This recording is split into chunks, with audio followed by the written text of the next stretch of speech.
Ambut teropong dari jauh. Mereka bawa tancap tantu bendera Riau merah putih. Gantung begitu. Kesenian Makyong merupakan sebuah pertunjukan drama tari tradisional yang dimainkan oleh beberapa tokoh utama seperti Pak Yong, Makyong, Pangeran, Putri Raja, dan beberapa tokoh pembantu lainnya.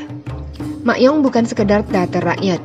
Beberapa bentuk kesenian Melayu, yakni seni peran, sastra lisan, musik, dan tari, bisa disimak dalam pentas Makyong.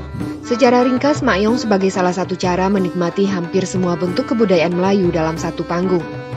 Pertunjukan kesenian Makyong menggabungkan upacara keagamaan, sandiwara, tari, musik, dan cerita.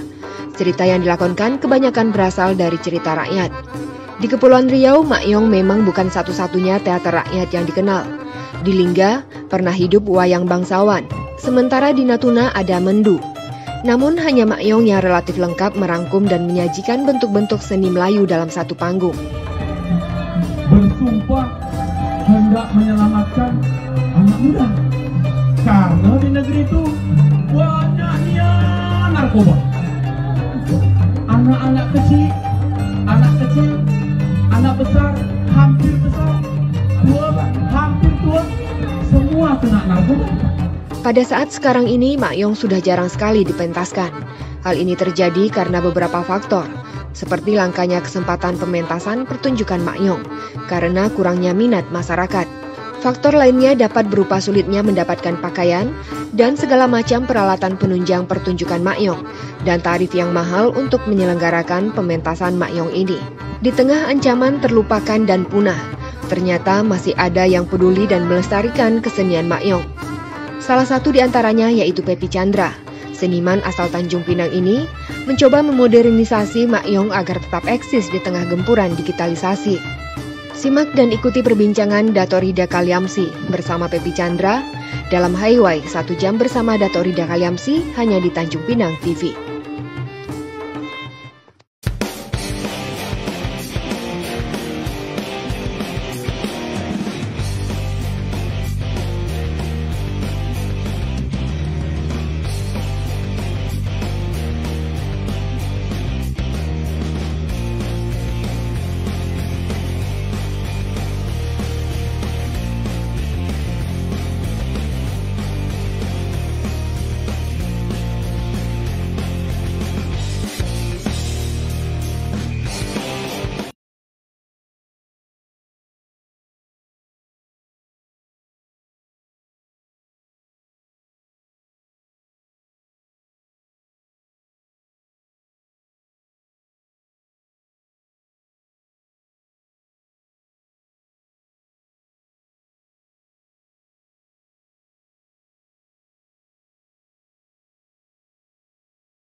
Protokol kesehatan ya, pandemi masih ada, tetap jaga diri karena kitalah yang menjadi dokter terbaik bagi kesehatan kita. Para pemirsa sekalian, pagi ini kita berbincang-bincang santai dengan seorang seniwati, seorang penari, seorang pemilik sanggar, dan menariknya karena kenapa kita undang dia hari ini karena belakangan ini saya mendapat informasi bahwa tamu kita ini, Pepi Chandra, bersama suaminya, khususnya seniman sudah disebut, mencoba menerobos kebekuan kreativitas di bidang kesenian tradisional ini. Nah, dia bukan hanya sekedar tahu Makyong, belajar Makyong, tapi dia membuat terobosan penting, menemukan cara bagaimana membuat Makyong masuk ke wilayah milenial, masuk ke wilayah multimedia. Nah, mereka menemukan nama Makyong modern dengan cara penyajian yang unik, dan kemarin mereka eksperimen selama 1 bulan penuh di bulan Ramadan ya. Ada Mak-Yung Syawal dan Mak-Yung yang tak memerlukan pentas di luar, cukup di rumah dengan menggunakan medium kamera dan lain seperti itu. Nah, kita kepingin dengar cerita penari Pepi Chandra ini, bagaimana dia bisa mencintai Mak-Yung seperti itu. Memang dia ini belajar Mak-Yung kah, atau memang tiba-tiba saja, dan dengan motivasi apa dia kira-kira menemukan cara-cara untuk Mak-Yung. Nah, kita beri waktu 15 menit pertama ini, ceritalah bagaimana Bu Pepi bisa terjerembab, bukan terpengaruh, terhanyut dengan tradisi Mak-Yung ini, kesenian yang tak begitu banyak orang menyukai, apalagi anak muda ya, orang-orang muda enggak seperti itu. Silakan waktuannya. Makasih Dato. Assalamualaikum warahmatullahi wabarakatuh. Selamat pagi para pemirsa, semoga kita selalu diberi kesehatan, kekuatan di masa pandemi ini. Ya Toh, saya memang langsung belajar Mak-Yung pada tahun 86. 86 ya? Ya, 86. Jadi itu alhamdulillah. Ya? Iya Toh, waktu itu masih sekolah Toh.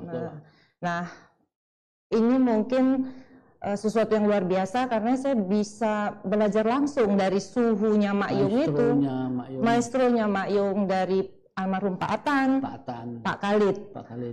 Disitulah beliau mengajarkan saya pada saat itu, yang mengajak saya untuk ikut belajar dan bermain Mak-Yung itu Bang Said Parman. Beliau bilang di Mak-Yung ini unik karena ada 5 cabang kesenian di dalam Mak-Yung ini. Di situ ada seni tarinya, seni musiknya, seni rupanya itu topeng, terus sastranya, bahkan dramanya sendiri. Nah, saya belajar dari Pak Atan dan Pak Khalid. Mereka juga bercerita bagaimana mereka menghidupkan Mak-Yung ini, dan pada saat itu Mak-Yung ini dibina oleh Abah Raza, Ketua LAM Provinsi Kepulauan Riau. Nah, kami berlatih dan belajar di Sanggar Seroja, sanggarnya. Ini terpaksa belajar Mak-Yung atau memang peminatnya mudah sekali waktu masih sekolah menyukai Mak-Yung itu? Karena Toh, mungkin karena saya seorang penari ya.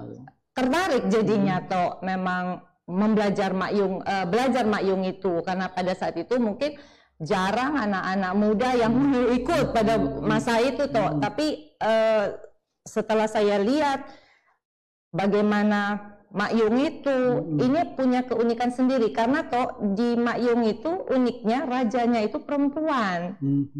Jadi mungkin karena saya perempuan jadi akhirnya tertarik. Dan yang lucunya Mak-Yung itu mempunyai tukang bisiknya, maksudnya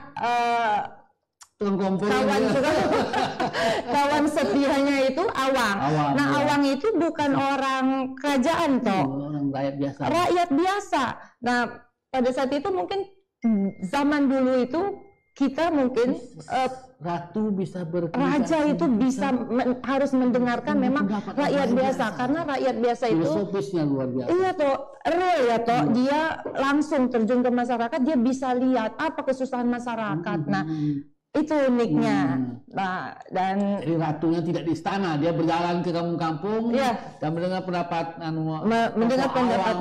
tokoh awang yang selalu bercerita, misalnya di sana ada kesusahan ini. Nah, akhirnya raja juga bisa membuat keputusan dengan tidak marah kan rakyat yang lain, karena ini tidak sepihak dari mendengarkan dari pengawal kerajaan. Nah, Pak Atan juga mengajarkan bagaimana menari Mak-Yung, terus memasang canggai, terus alat-alat properti dari Mak-Yung itu ini apa kan dia harus memegang tongkat Kak uniknya. Nah, pada saat awang itu dia suka menggoda raja. Nah, pada saat itulah dia bisa memukul raja. Nah, tahun 2000 pada saat acara revitalisasi itu Pak Raza meminta kami untuk jagalah Mak Yung ini, karena mungkin beliau dengan kesibukannya, beliau mungkin tidak sempat untuk bersama-sama lagi, tapi tetap dimonitor oleh Abah Razak. Akhirnya kami yang selalu menjembatani pada saat ATL, Asosiasi Tradi Lisan, ingin membuat rekaman, ingin menampilkan mereka, dan bahkan ingin sudah membawa mereka ke luar negeri toh, ke Singapura, ke Itali, di sana sampai ke Itali. Nah, itulah kok suka dukanya dan serunya bersama-sama langsung pada tokoh-tokoh dari pemain-pemain Mak Yung itu sendiri itu sangat luar biasa, di mana mereka itu toh kalau kita ajak, misalnya dia kan di Mantang Arang, dia diundang nih di Tanjung Pinang, itu dia tidak akan mau tinggal di hotel.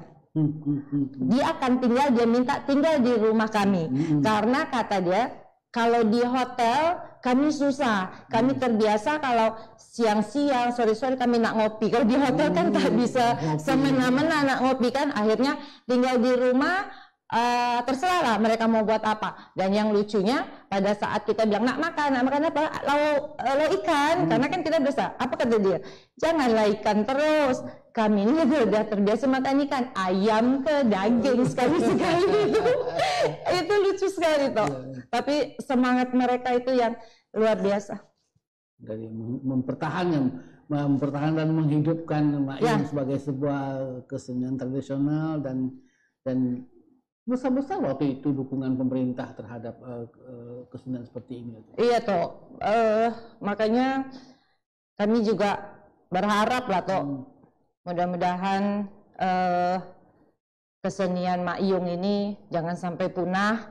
Makanya toh kami akhirnya berpikir pada saat kan tadinya Mak Yung ini kan acara setiap penampilannya ini 3-5 jam. Nah, itu kan mungkin membosankan untuk bagi anak-anak muda atau penonton-penonton lainnya lah. Tapi kalau untuk kita yang menjiwai, yang suka terhadap Mak Yung ini, pasti kita akan nonton dengan serius kan sampai selesai. Nah, pada saat kita pergi ke Itali, diundang di Itali, mereka kan meminta waktunya durasi itu 45 menit. Ternyata bisa toh 45 menit membuat dari 5 jam itu bisa ternyata. Nah, akhirnya kami di sana alhamdulillah mendapat sambutan, dan bahkan profesor sutradara dari universitas itu sendiri merespon kita, mengapresiasi kita, dan mereka mengatakan kalau ini sesuatu yang luar biasa. Nah, dia tertarik sama topeng itu toh. Ternyata topeng Mak Yung itu toh, kita selama ini tak tahu kan kalau topeng itu pakai aja, kan lubangnya kecil. Nah, ternyata kata sutradara Italia di sana, ini yang betul. Topeng itu tidak boleh besar, karena kalau topeng itu besar, kita kan memakai topeng, kita tak boleh menjadi diri kita sendiri, tapi kita menjadi orang lain. Nah, pada saat itu mungkin karena kecil, dia lihatlah di mana kaki kan pada saat dipukul kan hilang nih fokusnya kan.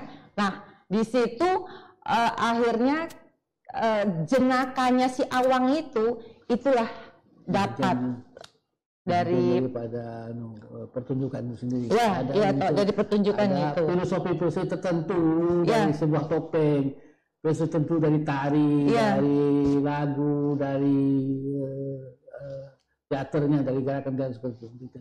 Dan itu Bu Pepi belajar komplit, lengkap semua. Iya toh, belajar dari nyanyinya, tarinya, karena Pak Atan juga bilang seorang pemain Mak Yung harus bisa nyanyi, harus bisa nari, harus bisa acting kayak pemain India, kan harus bisa semuanya kan. Nah, kalau nyanyi sumbang mambang sikit pun tak apalah, karena paling tidak bisa dipoles dengan nanti acting kita bermain Mak Yung itu. Dulu berapa lama belajar Mak-Yung secara intens? Lama toh, karena saya masuk di dalam Mak-Yung itu sekitar 3, 4, 5 tahun mungkin ada toh. Karena kami masuk di dalam grup tim Mak-Yung itu sendiri. Tapi waktu itu memang hanya di Mantang Searang saja yang ada. Iya toh pada saat itu, karena mungkin saya juga tidak tahu. Itu sisa-sisa terakhir lah daripada Mak-Yung. Iya toh pada saat itu. Ini waktu Bu Pepi terlibat pada pelatihan itu bagian daripada upaya revitalisasi Mak-Yung yang dilakukan oleh pemerintah, dan memang ada macam gerakan untuk menyelamatkan Mak-Yung saja seperti waktu itu. Iya toh. Karena kita juga melihat pada saat Pak Atan sudah tidak ada, nah Pak Khalid itu tinggal sendiri. Jadi kita juga takut Mak-Yung ini punah. Akhirnya kami juga bersedia untuk membina mereka dan terus akan memajukanlah Mak-Yung ini. Nah, kita juga berpikir setelah yang tadi tuh cerita yang Mak-Yung ini yang dari 5 jam bisa menjadi 45 menit, artinya Mak-Yung ini kan fleksibel toh. Jadi kan kita bisa untuk membuat iklan, misalnya ada yang menawarkan ataupun misalnya mengkritik Dato misalnya, kan itu kan bisa juga toh ternyata. Nah, dalam ceritanya dalam 2 menit mungkin kita buat, ternyata bisa toh. Yang penting tidak menghilangkan jati diri Mak-Yung itu sendiri, akar dari Mak-Yung itu sendiri kita tidak. Prinsip-prinsip dasar. Ya. Nah, prinsip dasar itu termasuklah misalnya ritual bakar kemenyan. Iya tuh. Itu masih tetap dipakai waktu itu. Nah, waktu itu memang toh.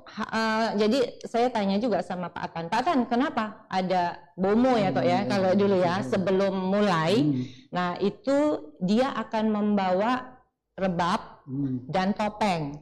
Topeng itu dia akan letakkan di pentas. Mungkin dibaca-baca karena ritual dari Mak-Yung itu. Saya juga tanya, Pak Atan ini untuk apa? Beliau juga mengatakan ini supaya sukses acaranya, supaya tak terjadi apa-apa. Permintaan ya. Semacam doa, supaya lancar. Iya. Dan kelancaran, kemudahan, diberi kemudahan dalam aktivitas. Iya. Nah, setelah ritual itu dilakukan, inilah coba. Sempat belajar mantranya juga. Mantranya tidak tuh, cuman lagu dari sembah rebab itu sendiri toh. Yang seperti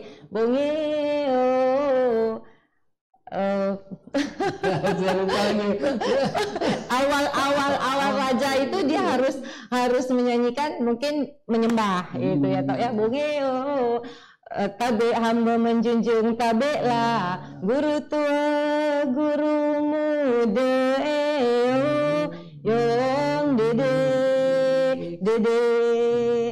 itu untuk sembah rebabnya. Oke, kita break dulu untuk agak highlight, kita break untuk acara sesi pertama, nanti kita ketemu di sesi kedua dan bicara lagi tentang Mak-Yung yang luar biasa menarik sebagai sebuah kesenian tradisional.